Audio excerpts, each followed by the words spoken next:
أشهد أن لا إله إلا الله.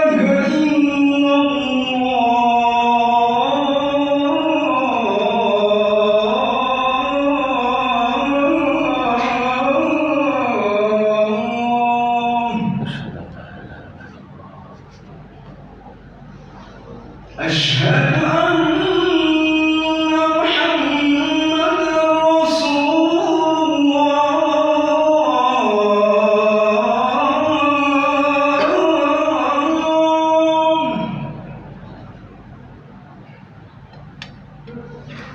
أشهد أن محمدًا رسول الله.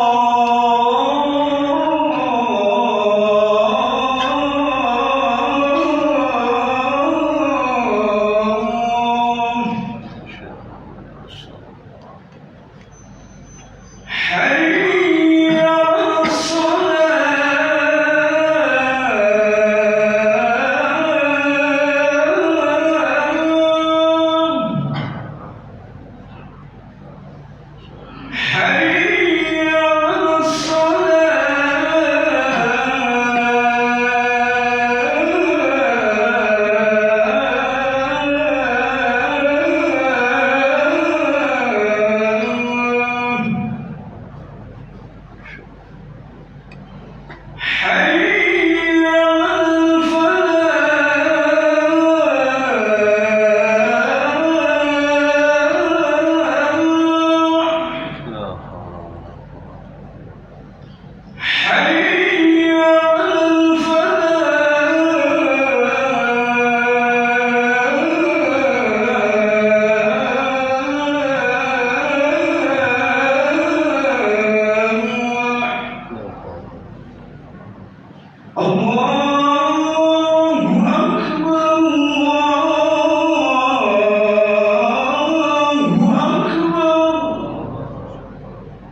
على الحمد لله بذكره تطمئن القلوب وبفضله ورحمته تغفر الذنوب أشهد أن لا إله إلا الله وحده لا شريك له وأشهد أن محمدا عبده ورسوله اللهم صل على سيدنا ومولانا محمد وعلى آله وأصحابه أجمعين. قال الله تعالى في القرآن الكريم وهو أصدق القائلين أعوذ بالله من الشيطان الرجيم بسم الله الرحمن الرحيم والعصر إن الإنسان لفي خسر إلا الذين آمنوا وعملوا الصالحات وتواصوا بالحق وتواصوا بالصبر. صدق الله العظيم وصدق النبي حبيب الكريم ونحن على ذلك من الشاهدين والشاكرين آمين والحمد لله رب العالمين. Segala puji dan syukur marilah kita panjatkan kehadirat Allah Subhanahu wa taala yang telah begitu banyak melimpahkan nikmat karunia-Nya kepada kita, sehingga sampai detik ini kita dapat melaksanakan salah satu kewajiban kita sebagai seorang muslim, yaitu melaksanakan ibadah salat Jumat, yang apabila kita dengan sengaja 3 kali berturut-turut meninggalkan salat Jumat, di dalam hadis dikatakan kita dicap sebagai seorang munafik. Salawat dan salam semoga selalu tercurah limpahkan keharibaan baginda Nabi besar Muhammad sallallahu alaihi wasallam, yang mana beliau telah membawa kita dari alam jahiliyah, alam kemusyrikan, sampai saat ini kita dapat merasakan bagaimana nikmat iman, manisnya iman dan Islam, sehingga kita tahu mana yang hak dan mana yang batil. Pada kesempatan yang berbahagia ini, tidak lupa hati mengingatkan kembali, mari kita merefresh keimanan serta ketakwaan kita kepada Allah. Takwa dalam arti melaksanakan segala perintah-perintah Allah dan juga menjauhi segala apa yang Allah dan Rasulnya larang, sehingga takwa itu dapat kita buktikan di dalam kehidupan kita sehari-hari, di mana sikap, tingkah laku kita menunjukkan sikap iman, takwa seorang hamba kepada Allah Subhanahu wa taala. Ma'asyiral muslimin rahimakumullah. Sekarang kita berada di tengah-tengah bulan nisfu Sya'ban. Mungkin tadi malam di masjid-masjid banyak melaksanakan berbagai macam aktivitas ibadah dalam menyambut nisfu Sya'ban, yang artinya tentunya kita menghitung hari. Beberapa hari lagi kita akan insya Allah menemui bulan suci Ramadan. Semoga Allah menyampaikan umur kita bisa bertemu dengan bulan suci Ramadan, yang mana kita selalu berharap, bahkan sejak bulan Rajab, Allahumma barik lana fi Rajab wa Sya'ban wa ballighna Ramadan. Tidak beberapa hari lagi kita akan menghadapi bulan suci Ramadan. Di dalam riwayat Rasulullah SAW mempersiapkan diri beliau untuk menyambut Ramadan itu sejak beberapa bulan sebelumnya. Beliau banyak membaca Al-Quran, banyak berzikir, banyak berpuasa, agar kelak menghadapi Ramadan bisa siap lahir maupun batin. Nah, kita mungkin yang masih belum mempersiapkan Ramadan, masih ada waktu di hari-hari ini, beberapa hari lagi. Mari kita mempersiapkan diri kita, keluarga kita, lingkungan kita, penuh rojak kepada Allah, penuh kebahagiaan menyambut bulan yang penuh dengan berkah, di mana detik-detik, jam demi jam, waktu demi waktu, hari demi hari di dalam bulan Ramadan itu penuh dengan pahala yang dilipat gandakan oleh Allah Subhanahu wa ta'ala. Momen Ramadan merupakan momen super khusus yang disediakan Allah Subhanahu wa ta'ala kepada orang-orang yang beriman,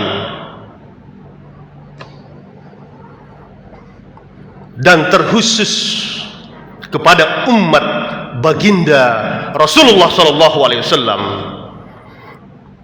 Nah, untuk kita mencapai malam keberkahan yang di dalamnya ada malam Lailatul Qadar, tentunya kita harus mempersiapkan diri kita sebagaimana yang diajarkan oleh baginda Rasulullah SAW. Mari kita telisik, kita pelajari Al-Quran, kita pelajari hadis, apa yang sudah disunnahkan oleh baginda Rasulullah SAW. Inilah Ramadan yang penuh dengan kenikmatan, penuh dengan karunia dari Allah Subhanahu wa ta'ala, yang tentunya harus kita raih keutamaan-keutamaan yang ada di dalam bulan Ramadan itu.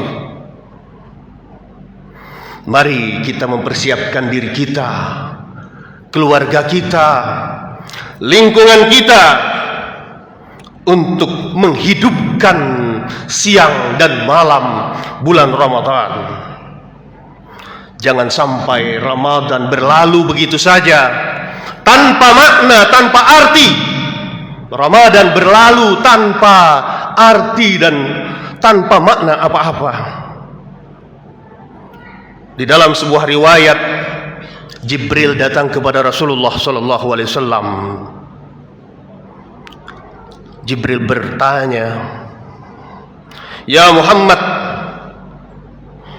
barang siapa yang Ramadan datang dan dosanya tidak diampuni oleh Allah Subhanahu wa taala, atau dia mati tidak mendapatkan ampunan dari Allah Subhanahu wa taala, maka dia adalah orang-orang yang terlaknat, orang-orang yang rugi, yang tentunya tidak mendapatkan dari tujuan puasa itu, la'allakum tattaqun."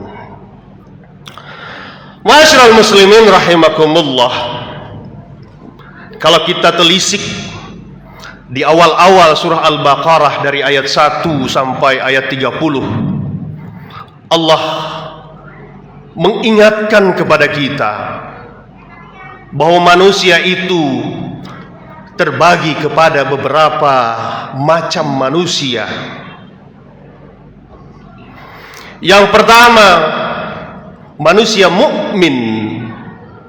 Siapakah mereka?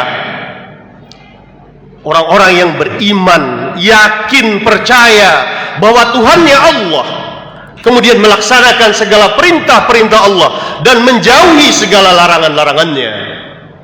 Inilah orang-orang mukmin yang dihitab oleh Allah di dalam surah Al-Baqarah, "Ya ayyuhalladzina amanu kutiba alaikumusiyam." Wahai orang-orang yang beriman, diwajibkan kepadamu berpuasa. Di dalam surah Al-Baqarah ini dijelaskan manusia, golongan manusia yang pertama adalah mukmin, orang yang beriman. Golongan yang kedua fasik.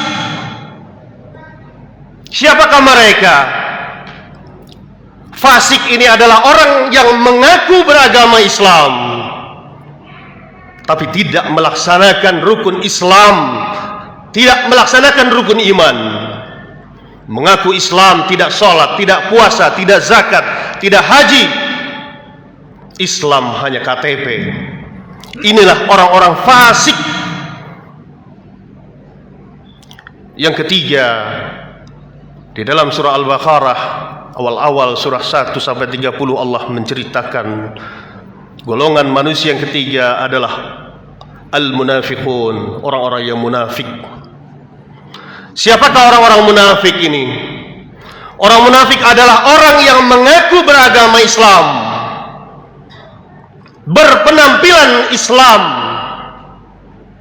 tetapi dia membenci Islam, bahkan dia menjelek-jelekkan Islam.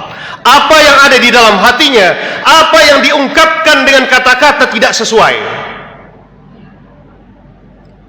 Di dalam hadis Muhtarul Hadis dijelaskan, kelak orang munafik ini, kata Rasulullah, pada akhir zaman nanti kelak di yaumil mahsyar, manusia itu terbagi kepada 75 golongan. Masing-masing membawa panji. Rasulullah membawa panji La ilaha illallah Muhammad Rasulullah, dan itu adalah barisan orang-orang mukmin. Orang kafir mereka pun membawa panjinya. Nah, nanti kelak di dalam Muhtarul Hadis disebutkan bahwa orang munafik itu al-mutakhayyirun, orang-orang yang bingung. Mereka tidak ada barisannya. Mau masuk golongan Islam ditolak, mau masuk golongan kafir ditolak. Makanya di dalam Al-Quran disebutkan innal munafiqina fid darkil asfali minan nar. Orang munafik itu menjadi keraknya api neraka. Inilah golongan yang ketiga dijelaskan di dalam surah Al-Baqarah. Al-munafiqun, orang yang memperlihatkan keimanan tetapi hatinya tidak beriman. Itulah golongan Abdullah Ubay bin Salul, seperti yang dijelaskan di dalam kitab Tafsir Jalalain. Kemudian golongan yang keempat di dalam surah Al-Baqarah disebutkan, yaitu golongan orang kafir. Orang kafir ini jelas orang yang menutup hatinya untuk menerima keimanan kepada Allah dan Rasulullah sallallahu alaihi wasallam. Khalidina fiha abada. Mereka ini adalah golongan-golongan orang yang sesat selama-lamanya di dalam api neraka. Tidak ada ampunan kecuali dia kembali atau bertobat kepada Allah Subhanahu wa taala.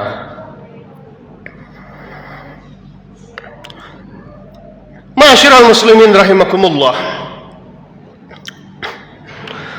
Dalam keimanan, dalam keyakinan, Islam tidak pernah memaksakan.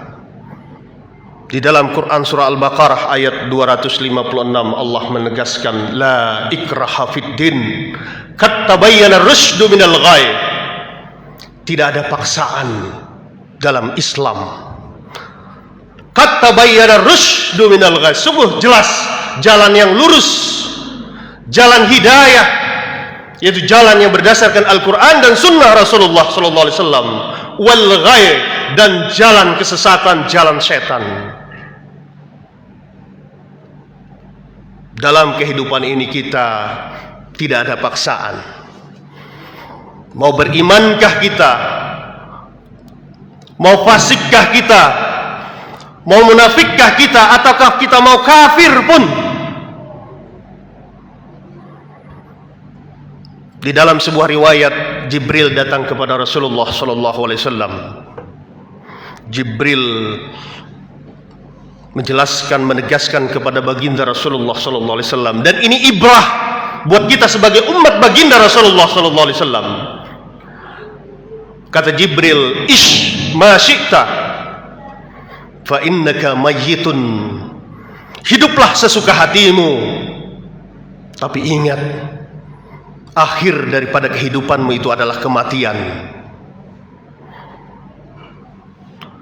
Wa ahbib man syi'ta fa innaka mufarikuhu. Silahkan cintai dunia, cintai jabatan, cintai harta, cintai anak, cintai istri. Fa innaka mufarikuhu. Tapi ingat, kata Jibril, engkau akan meninggalkannya. La yanfa'u malun wala banun illa man atallaha biqalbin salim.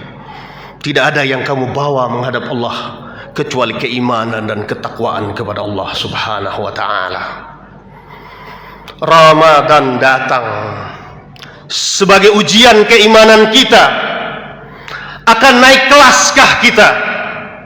Ataukah Ramadan tidak berefek apa-apa di dalam kehidupan kita? Di dalam kehidupan keluarga kita, di dalam kehidupan lingkungan kita. Allah ciptakan kebahagiaan, Allah ciptakan penderitaan, Allah ciptakan senang dan sedih, baik dan buruk. Semua terserah kita memilihnya.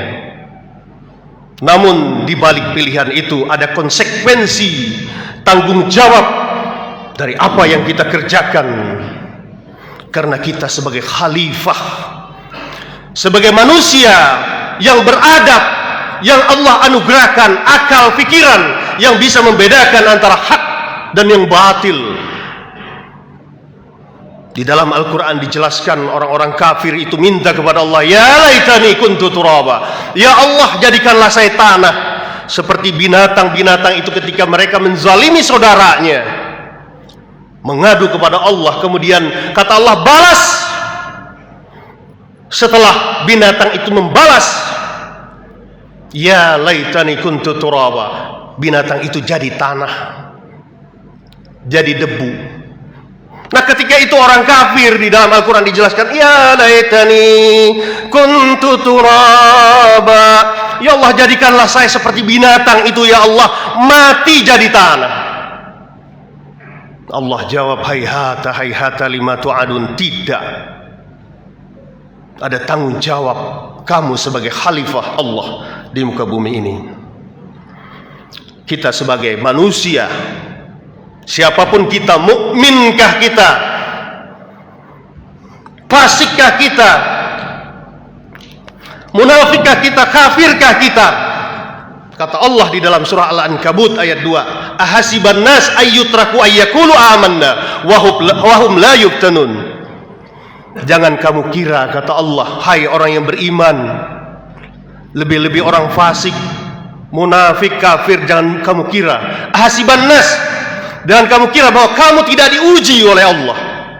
Siapapun kita pasti akan diuji oleh Allah subhanahu wa ta'ala. Rasulullah menghibur kita, kata Rasulullah, ketika Allah cinta kepada seorang hamba, Allah akan mengujinya.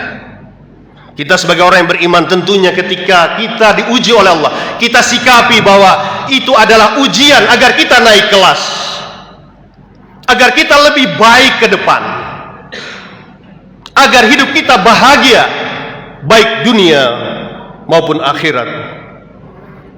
Jangan sampai Ramadan datang, ujian Allah tentang Ramadan ini berlalu begitu saja. Jangan sampai ujian Allah menjadikan kita semakin jauh dari Allah, semakin jauh dari rahmat Allah subhanahu wa ta'ala. Agar kita bahagia hidup di dunia ini, Allah dan Rasulnya sudah memberikan 14 abad yang silam, memberikan pusaka kepada kita. Zalikal kitabul la raiba fi, itulah kitab Al-Quran yang tidak ada keraguan sedikit pun di dalamnya. Ini akhir zaman, kita saksikan di mana-mana Al-Quran dihinakan, Al-Quran disepelekan, bahkan ada yang berani agar Al-Quran itu dihapus. Apakah Al-Quran yang salah? Kita kembali kepada Al-Quran, Al-Baqarah ayat 2, Dzalikal kitabul la raiba fi, itulah kitab Al-Quran yang tidak ada keraguan di dalamnya. Keimanan kita, pengetahuan kita terhadap Al-Quran, kita jauh dari ajaran Al-Quran dan sunnah Rasulullah SAW. Umat Islam semakin terpuruk karena meninggalkan Al-Quran dan sunnah Rasulullah SAW. Atal Islamu gharibun, kata Rasulullah, wasatakunu gharibun, wasatakunu gariban. Kelak, kata Rasulullah 14 abad yang silam, Islam itu dulu dicaci, dimaki, dimusuhi, diembargo. Atal Islam garibun, Islam itu datang asing. Wasatakunu gariban, dan kelak, wahai umat-umatku, kata Rasulullah, Islam itu akan garib, akan asing lagi. Aneh ketika orang menjalankan ajaran dan syariat Islam. Ini adalah peringatan buat kita. Mari di tengah-tengah akhir zaman ini, satu yang Allah dan Rasulnya titipkan kepada kita, kita kembali kepada Al-Quran dan sunnah Rasulullah Sallallahu Alaihi Wasallam. Insya Allah Ramadan yang akan datang dapat menggodok kita menjadi kawah candra di muka. Selama 11 bulan mungkin kita sudah mengikuti hawa nafsu kita. Nah, dengan kedatangan bulan Ramadan ini, mari kita jangan sia-siakan waktu demi waktu. Jam kehidupan tidak pernah kembali satu detik pun ke belakang. Terus dan terus berjalan. Yang tentunya kita akan semua mempertanggungjawabkan di hadapan Allah kelak. Semoga dalam menghadapi bulan Ramadan yang beberapa hari lagi ini akan kita hadapi, kita mampu membawa keluarga kita, membawa anak istri kita, membawa lingkungan kita kepada suasana Ramadan yang penuh dengan maghfirah, penuh dengan rahmat, dan penuh dengan itqun minan nar. Barakallahu li wa lakum fil Qur'anil azim wa nafa'ni wa iyyakum bima fihi minal ayati wa dzikril hakim. Aqulu qawli hadza wa astaghfirullahal azim li wa lakum wa lisairil muslimina wal muslimat fastaghfiruhu innahu wal ghafurur rahim. Allahumma shalli wa sallim ala sayyidina wa nabiyyina Muhammadin wa ala ali sayyidina Muhammad.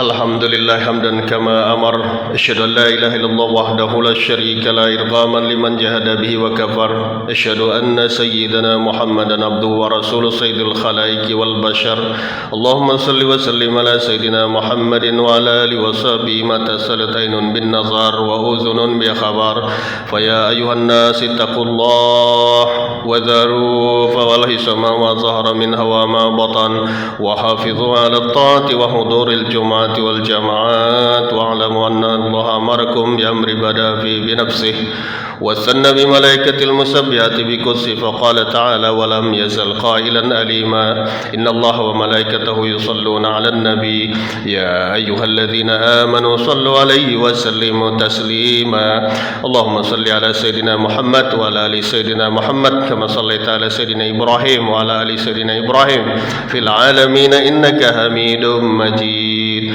اللهم اغفر للمسلمين والمسلمات والمؤمنين والمؤمنات الأحياء منهم والأموات برحمتك يا أرحم الراحمين اللهم ادفع عنا الغلاء والبلاء والوباء والفحشاء والمنكر والسيوف المختلفة والشدائد والمحن ما ظهر منها وما بطن من بلدنا هذا خاصة ومن بلدان مسلمين عامة إنك على كل شيء قدير ربنا آتنا في الدنيا حسنة وفي الآخرة حسنة وقنا عذاب النار عباد الله إن الله يأمركم بالعدل والإحسان وإيتاء ذي القربى وينهى عن الفحشاء والمنكر والبغي يعظكم لعلكم تذكرون واشكروا على نعمه يزدكم واسألوا من فضله يؤتكم ولذكر الله أكبر أقيموا الصلاة